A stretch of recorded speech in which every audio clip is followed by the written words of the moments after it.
అందరికీ నమస్కారం. Project green earth లో భాగంగా ఈ రోజు మనం అల్లిపూర్ గ్రామంలోని ప్రైమరీ స్కూల్ కు రావడం జరిగింది.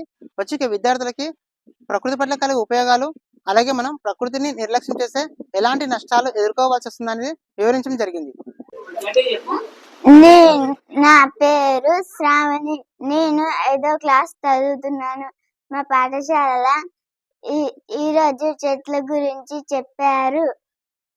చెట్లు ఆహారం, పండ్లు, నీడ, నీళ్లు లభిస్తాయి, ఆక్సిజన్ లభిస్తాయి.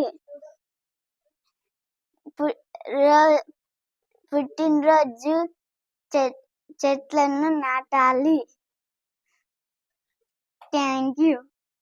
ఒక మంచి ఉద్దేశంతో, మంచి లక్ష్యంతో మరి విష్ణు తలైవ అనే సంస్థ వాళ్ళు మన పర్యావరణం గురించి, మన దేశ భవిష్యత్తు, ప్రస్తుతం మన దేశం మరి అనుభవిస్తున్న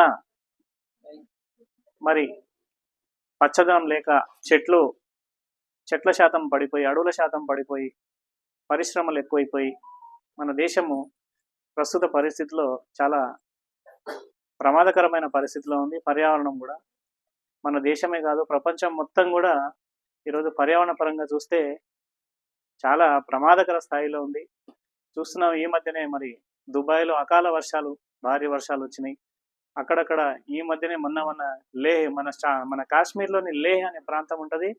అక్కడ కూడా మరి మంచు ఉష్ణోగ్రతలు దాదాపు 30 డిగ్రీల, ఎప్పుడు కూడా అంత ఉష్ణోగ్రత చూడలేదంట. అంత ఉష్ణోగ్రత చూస్తున్నారు. మరి మనం కూడా చూసినాం, మొన్న ఎండాకాలంలో దాదాపు 50 డిగ్రీల ఎండ చూసినాం మనం మొన్న ఎండాకాలంలో. మరి ఇలాంటి పరిస్థితులు రాకుండా ఉండాలంటే మనం చెట్లను పెంచాలి. ఇప్పుడు రాఖీ పండుగ వస్తుంది కదా ఈ నెలల. ప్రతి ఒక్కరు మీ చెట్టు దగ్గర ఉన్న ఒక రాఖీ తీసుకొని మీ చెట్టుకు కట్టండి. మీరు ఇంటి ముందర పెంచుకున్న చెట్లు ఉంటాయి కదా, ఏదైనా చిన్న మొక్కనైనా కానీ దాన్ని రాఖీ మీ తమ్ముడు కంటే ముందు మొక్క కట్టండి. అర్థమైందా? ఇంకోటి, మీరు మీ బర్త్డేలకు మీ ఇంట్లో మీ నాన్న వాళ్ళకు కేక్ తెస్తారు కదా, కేక్ తెచ్చినా తేయకపోయినా మీరు మాత్రం నర్సరీ పోయి ఒక మొక్క తీసుకొని ప్రతి బర్త్డేకి ఒక మొక్క నాటండి.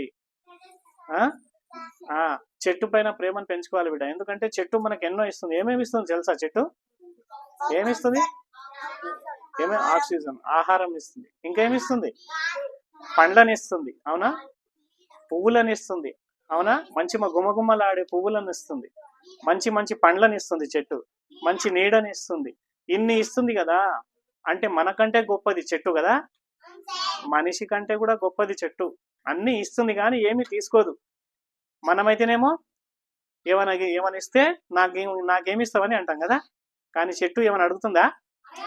అడగదు. అన్ని ఇస్తుంది కానీ అడగదు. కాబట్టి చెట్టు దైవం లాంటిది, చెట్టు దేవుడు లాంటిది అనమాట. కాబట్టి చెట్టు దైవం అనుకుని చెట్టును మనము నాటాలి. ప్రతి ఒక్కరం మొక్కల మీద ప్రేమ పెంచుకొని మనము మొక్కలను నాటాలి.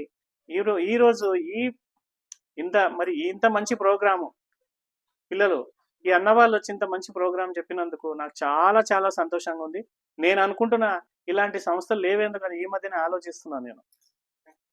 నేను ప్రతిరోజు పేపర్ చదువుతా కదా, ప్రతిరోజు ఎడిటర్ ఇది చదువుతా, పర్యావరణం గురించి చదువుతుంటా. అని నాకు చాలా రోజుల నుంచి వస్తున్న ఆలోచన, అన్ని ఎన్జిఓస్ ఉన్నాయి కానీ చెట్లను పెంచాలి, పర్యావరణం కాపాడాలనే ఒక ఎన్జిఓస్ ఎందుకు లేదు అని నేను అనుకుంటాను. ఇంతలో మీది కనిపించింది, అది కూడా మా స్కూల్కి రావడం మాకు చాలా చాలా అసలు సంతోషము.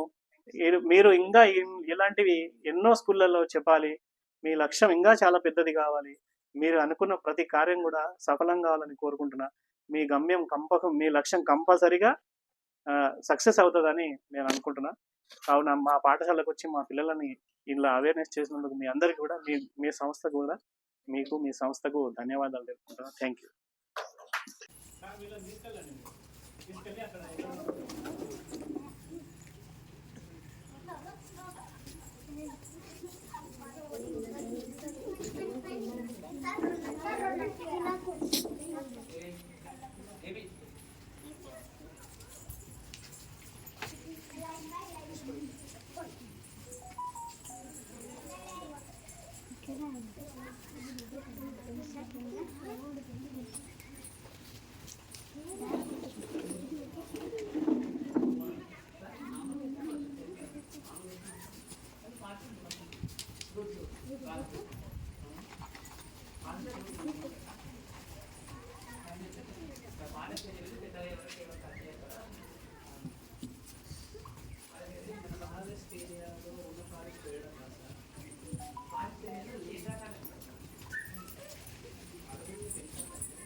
విత్తన బంతులు ఇచ్చాను కదా, మీరు కూడా ఇంటి దగ్గర ప్లేస్ ఉంటే ఇంటి దగ్గర, పొలం దగ్గర ప్లేస్ ఉంటే పొలం దగ్గర ఈ విధంగా చిన్న గుంత తీసి విత్తన బంతం ఇంకోటి నాటు, ఈ విధంగా విత్తన బంతులు నాటి ఇలా కప్పేయండి. కప్పేసి దీని చుట్టూ ఇలా వలయంలాగా ఏర్పరచాలి. ఎందుకంటే మనం పోషణ నీళ్ళు బయటికి వెళ్ళకుండా చిన్న వలయంలాగా ఏర్పరిచి దీనికి ఇలా రోజు వాటర్ పోయాలి. చూడండి, ఇలా మనం రోజు వాటర్ పోస్తే ఏమవుతుందంటే 7 నుంచి 10 రోజుల మధ్యలో చిన్న చిన్న మొలకలు వస్తాయి. తర్వాత అది ఒక చిన్న మొక్కగా ఎదిగి దాని తర్వాత వృక్షంగా ఎదుగుతుంది. అలా ఎదిగే క్రమంలో సంవత్సరానికి 10 మంది చొప్పున దాని జీవితకాలంలో 500 మందికి మంచి ఆక్సిజన్ లభిస్తుంది. మీరంతా అట్లా చేశారు కదా? ప్రతి సంవత్సరం పుట్టినరోజుకి ఒక మొక్క నాటుతారు కదా? Okay, very good, thank you.